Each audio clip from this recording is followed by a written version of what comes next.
Okay, so today what we're going to be doing is we're going to be fixing these ping I-230 ferrules. As you can see, ping ferrules have a tendency to separate, and we're going to add these guys on from bb&f ferrules.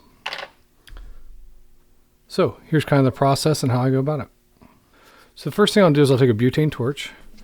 I will heat these hosels up. We'll break that glue.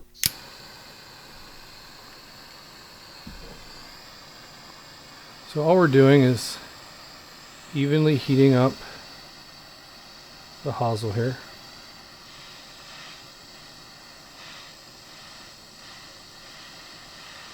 We're just trying to break the seal where the glue is so that we can pull this shaft off.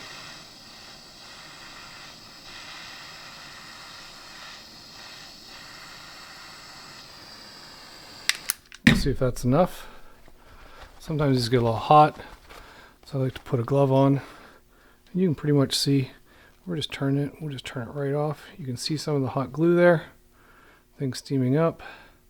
You can see the glue that's left over there, and then we'll deal with cleaning out those later. So we'll do this for all the irons that we have today. We have, I believe, 4 through gap wedge.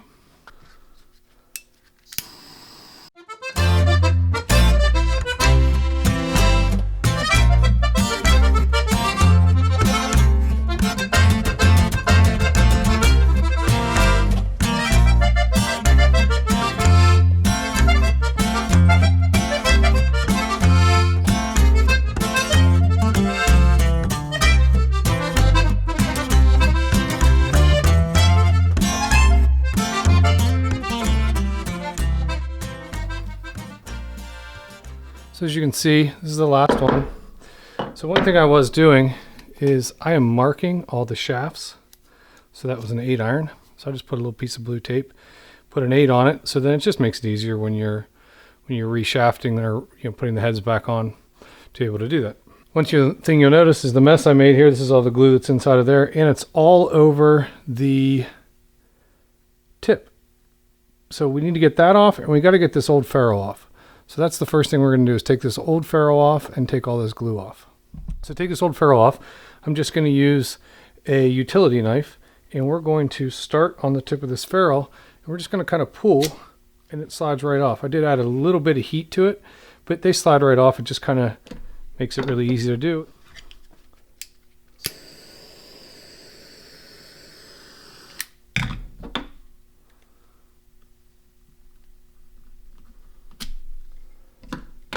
And that's the last one. So now what we need to do is we need to clean the workbench off and these tips. So the first thing we'll do is we'll just take this utility knife and we'll scrape all that old glue off there. Any glue that we can get off there, we'll just scrape off. And that'll get most of the gnarly stuff off.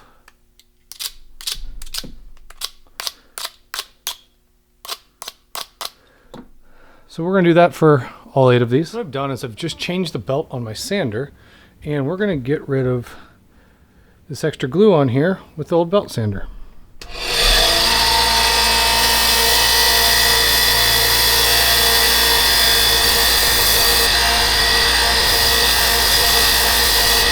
As you can see, we've got all that old glue off there, and we'll do that to the other 7. Okay, now that we have everything prepped, we have the shafts looking good. Now we're going to prep the heads. As you can see, the heads still have a good bit of glue and mess inside of them. So we're going to take this drill with what is like a steel, kind of like I guess a steel wool tip on it. And what it does is it cleans all that junk out of there.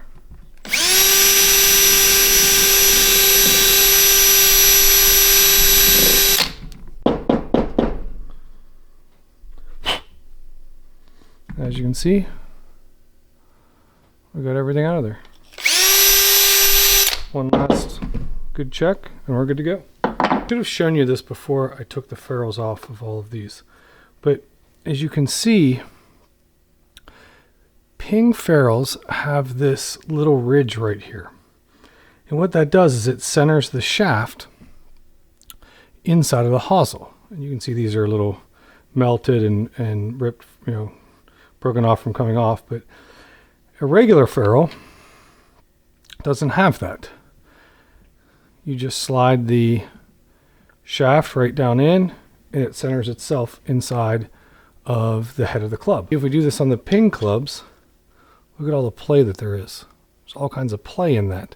We can't have that. Obviously, we'd be putting way too much glue in there. We'd never get it centered. So what we do is you take these little shims, and these little shims sit down inside the shaft when we put the shaft on, and they will shove down in there. They will center the shaft. We'll get glue all around everything, and everything will be nice and tidy in there. So that's what we're going to do next.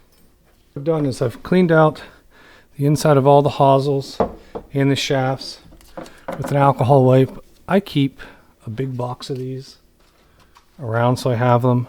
I also have, alcohol and other cleaning things over here, but I keep those around because they're pretty useful. What we're going to do next is we're going to figure out how far our ferrules need to go on. Because I like to take a little Sharpie here, and I'm just going to mark a line right where the ferrule, the bottom of that shaft is. So you can see there's a little bit of a line there. So I know I got to be just below that with the ferrule. Is this nifty little $5 tool here. It helps you read how far to get the ferrule on. So what I'll do is I'll put this on. I will get to that point, and I will see that we are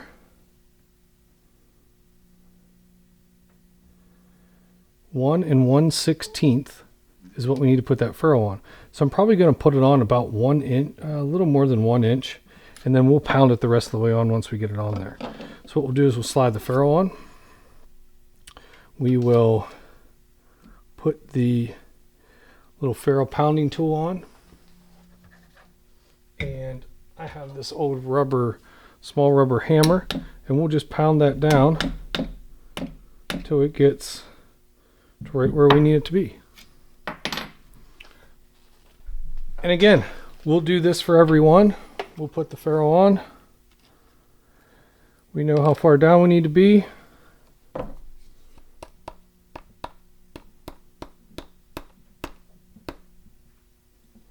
We're going to use Brampton's Profix Rapid Cure 10-minute epoxy for this. It's a 2-part epoxy. I've used a couple other ones. I've used some 30-minute ones. I've used some 15-minute ones. This is new, just trying it. I've had some that have had glass shafting beads in them. We won't need that because we're going to have to put one of those shims in it. So you can actually get the glass shafting beads, or you can get them inside of the epoxy. I prefer to have them, on their own so I can use them when I want to. So what we're going to do here is we're going to mix a little bit of this up. I like to do about 2 clubs at one time. I feel like any more than that, and it can just get to be drying too fast, and I don't like that. So I'm going to take my Bogey Depot golf tee here. We're going to mix this together really good. We're not going to mix it too much. We're not trying to introduce too much air, but we want to get it nice and mixed up.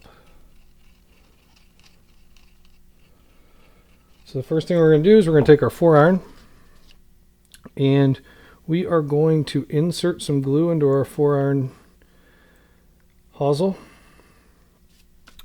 Then we will take our 4-iron shaft. We will double check that that's the 4-iron shaft. We will put some glue, and a little more than I usually do because we need to use these inserts, on the shaft. And the reason I put a little bit more glue on these shafts, there's a little bit more space with those shims, so I use a little bit more glue. I'll take the shim, place it right on the tip of the shaft, and we will take our 4-iron. We will slide it right on. As you can see, it gets a little hard. Now you need to pound these on the ground a few times to get them to set good. And as you can see, we've got some glue coming out. So what I have is I have some paper towels here, and I will wipe that glue off. One of our alcohol pads here, wipe around the outside. And as you can see, the label's facing directly at me. which means I am at a dead 90 degrees, and that 4-iron is done and ready to cure. We will do the same thing with the 5-iron. We'll take the 5-iron shaft. We will take the 5-iron. Put our glue inside the 5-iron. We do not need a ton of glue. We just need enough to hold it. As you can see, I actually probably had a little bit more than I needed on the last one. We'll take a little bit of this epoxy glue. Put it on the shaft here. Insert our shim. It will go into the 5-iron shaft. I do twist them as I put them in to make sure they go in. Tap them down good. Get another paper towel. Make sure we get this nice and cleaned off.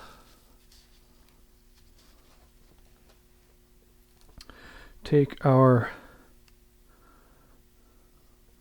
alcohol. Wipe everything really good. Sit this 5-iron down. Same as we did last time. We will spin it so that the KBS tour is facing us. I like to double check again, make sure I didn't get any more epoxy leak. So I'll wipe that off again, and we've got 2 done. Now you can see my glue hasn't started to set too much yet, and I probably am going to have enough to do 1 more. So we're going to do the 6-iron here, and it's easy to tell when it starts to set, and you just don't want to do it when it's starting to set. And I'm going to take my shaft here, fill my shaft with glue just like I did on the other 2. Take my shim, insert my shim on, put my 6-iron head in, give a little spin. We've got it seated. We'll tap, tap, tap. You can see we didn't have as much glue come off on this one, which is good. We'll wipe that off. We will clean this off really good.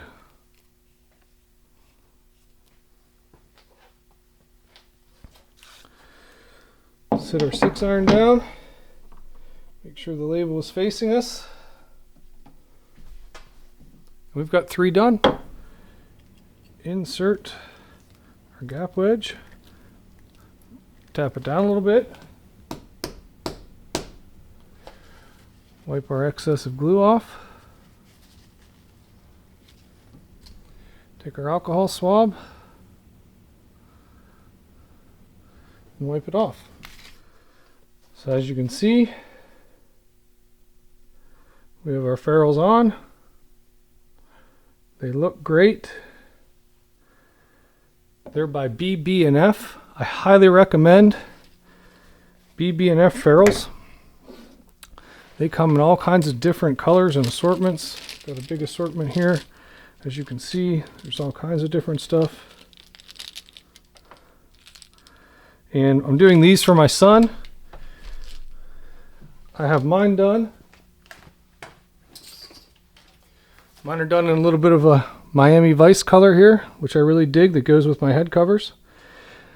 The only thing left with these are, if you can see on some of them, and these actually really line up well on these 790 or 770s by TaylorMade. Sometimes you'll get a little ridge in them. And what you can do is you can turn these ferrules and make it flush. And I'm in the process of learning that. I'll make a video on that. I have a wedge here. You can see that an old one I just had laying around, that I put a ferrule on, and you can see it's not a very good job, but I've started the process. You can see it burning a little bit, and you know, I just haven't done a good job, but this is kind of my practice ferrule. I'll probably end up taking this head off, putting another practice ferrule on, and just keep trying until I feel comfortable to be able to do it. And then I'll make a video for you guys on how to turn ferrules. This is Matt. This is the Bogey Depot. Hit 'em straight.